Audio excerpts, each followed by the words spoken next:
दिल्ली में देश की संसद से महज 6 किलोमीटर दूर एक अस्पताल है। उस अस्पताल के एक कमरे में 21 दिन की भूख हड़ताल के बाद भर्ती एक आंदोलनकारी है। बाहर उसके समर्थक कर रहे हैं, ये इलाज नहीं नजरबंदी है। अस्पताल कह रहा है इलाज जरूरी है। हाईकोर्ट ने फिलहाल अस्पताल बदलने की इजाजत भी नहीं दी है।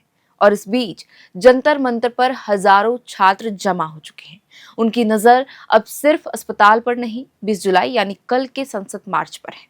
सवाल यह है कि क्या सरकार इस मार्च को रोक पाएगी?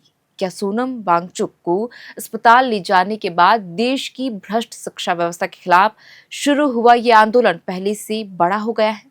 इन्हीं सवालों का जवाब ढूंढने के लिए खबर शुरू करते हैं एक अस्पताल के कमरे से, लेकिन खत्म होगी संसद के दरवाजे पर। नमस्ते, मेरा नाम है श्रेया और आप देखना शुरू कर चुके हैं एयर नाउ।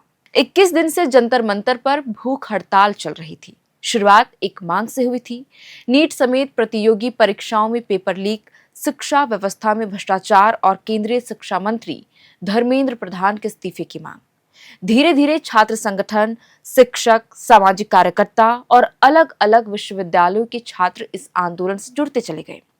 इसी दौरान सामाजिक कार्यकर्ता सोनम वांगचुक भी अनशन पर बैठ गए। उनकी मौजूदगी ने इस आंदोलन को राष्ट्रीय पहचान दिला दी। लेकिन कहानी ने बड़ा मोड़ तब लिया जब शनिवार की सुबह दिल्ली पुलिस सोनम वांगचुक को जंतर मंतर से उठाकर सफदरजंग अस्पताल ले गई। पुलिस का कहना था कि 21 दिन के अनशन के बाद उनकी सेहत बिगड़ रही थी और इलाज जरूरी था। वहीं आंदोलनकारियों ने आरोप लगाया कि उन्हें उनकी इच्छा के खिलाफ हटाया गया।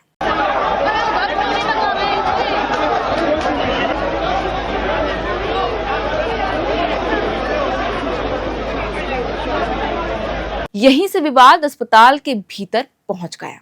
सोनम वांगचुक की टीम ने आरोप लगाया कि अस्पताल ने उन्हें बताया कि उनका पोटेशियम लेवल 2.9 तक गिर गया है, जो मेडिकल टर्म में गंभीर स्थिति मानी जाती है।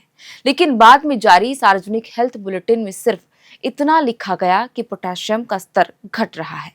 सोनम की पत्नी का दावा है कि लगातार अनुरोध के बाद रात करीब 10:30 बजे स्वतंत्र लैब में ब्लड सैंपल की जांच कराई गई।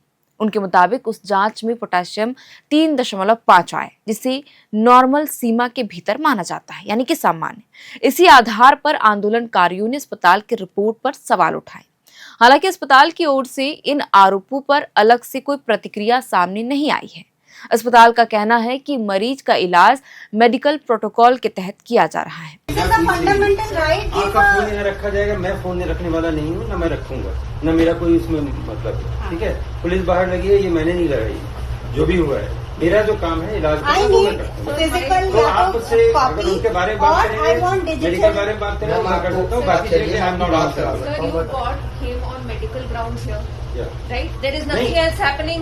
Why are we not allowed to take our phone upstairs? Why are we not getting a digital copy of the medical report? मैं मरीज की हालत के बारे में बता सकता हूँ। For this, you're compelling us और क्या कर सकते हैं? मैं केवल उनकी कंडीशन के बारे में बता सकता हूँ, मेडिकल स्टेटस के बारे में। विवाद यही नहीं रुका। सोनम की टीम ने आरोप लगाया कि उन्हें निजी अस्पताल में शिफ्ट करने की अनुमति भी नहीं दी जा रही है। उनका कहना है कि अस्पताल की पूरी मंजिल पर बड़ी संख्या में पुलिसकर्मी तैनात हैं और उनके आने जाने पर निगरानी रखी जा रही है।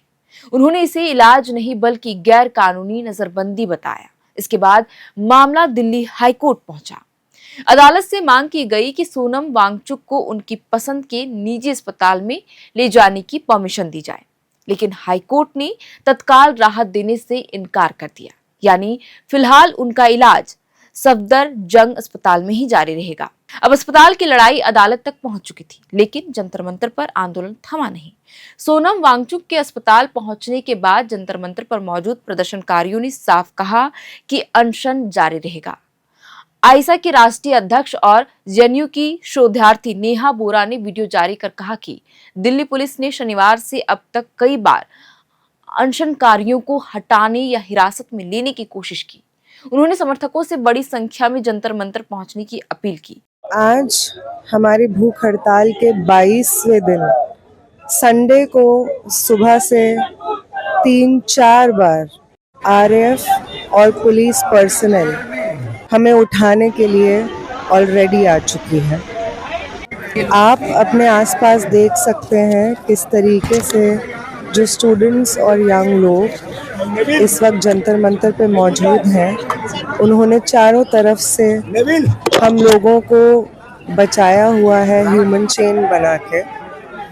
हम आपसे अपील करेंगे कि आप जल्द से जल्द जंतर मंतर पहुंचिए और पुलिस और गवर्नमेंट की हर कोशिश कि धर्मेंद्र प्रधान के इस्तीफे की मांग कमज़ोर हो जाए उसको नाकामयाब करें।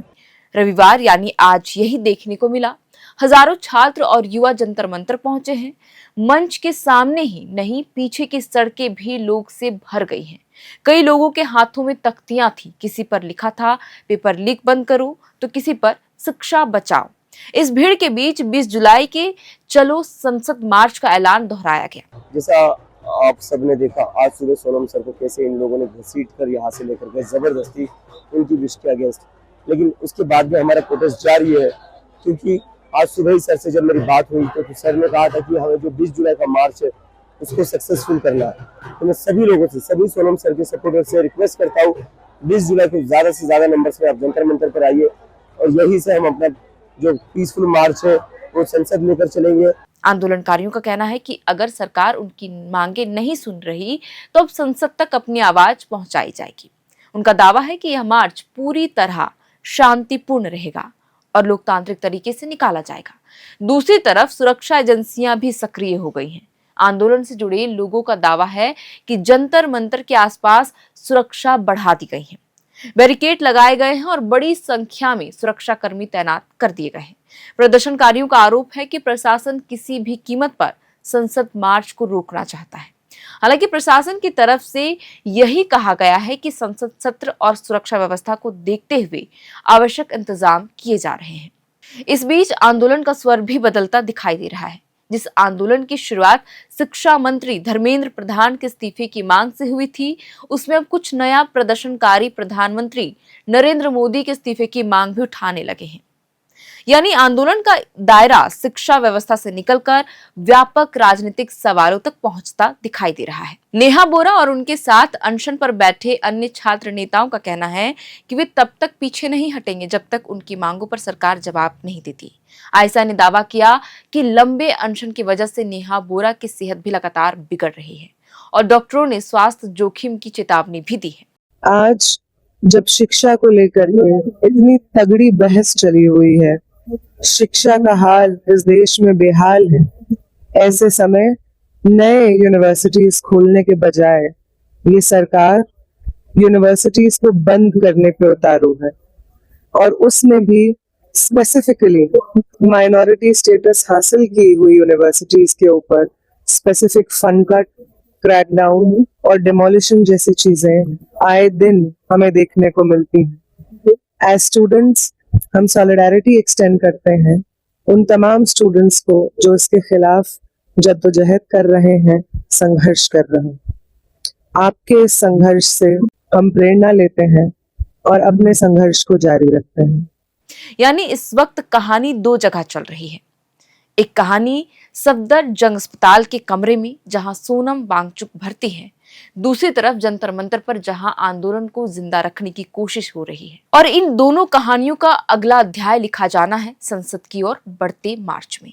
अब सबसे बड़ा सवाल यही है कि 20 जुलाई को क्या होगा? क्या प्रदर्शनकारी संसद की ओर कूच कर पाएंगे? क्या पुलिस उन्हें रास्ते में रोकेगी? क्या आंदोलन शांतिपूर्ण रहेगा? क्या आंदोलन में फिर कोई नई सुनवाई होगी? और सबसे अहम, क्या सरकार आंदोलनकारियों से बातचीत का रास्ता चुनेगी या टकराव का? इन सवालों के जवाब अगले कुछ घंटों में सामने आएंगे। लेकिन एक बात साफ है, सोनम वांगचुक को अस्पताल ले जाने के बाद जो उम्मीद थी कि आंदोलन धीमा पड़ जाएगा, वैसा फिलहाल होता दिखाई नहीं दे रहा है। उल्टा उनके समर्थकों का दावा है कि इस कार्रवाई ने और ज्यादा लोगों को आंदोलन से जोड़ दिया है। अब यह लड़ाई सिर्फ एक अनशनकारी की सेहत की नहीं रह गई, यह सरकार के फैसलों, पुलिस की कार्रवाई, अदालत की भूमिका और छात्रों के विरोध, इन सबके बीच खड़ी एक बड़ी राजनीतिक और सामाजिक कहानी बन चुकी है। और अब सबकी नजरें एक ही तारीख पर है, 20 जुलाई यानी कल पर, क्योंकि फैसला सिर्फ संसद के भीतर नहीं होगा, संसद के बाहर भी सरकार की बड़ी परीक्षा होने वाली है। फिलहाल के लिए इस वीडियो में इतना ही। आप देख रहे थे एयर नाउ। इस खबर को लिखा था हमारे साथी रोहित ने। मेरा नाम है श्रेया और कैमरे के पीछे मौजूद है अभिषेक। बहुत बहुत शुक्रिया।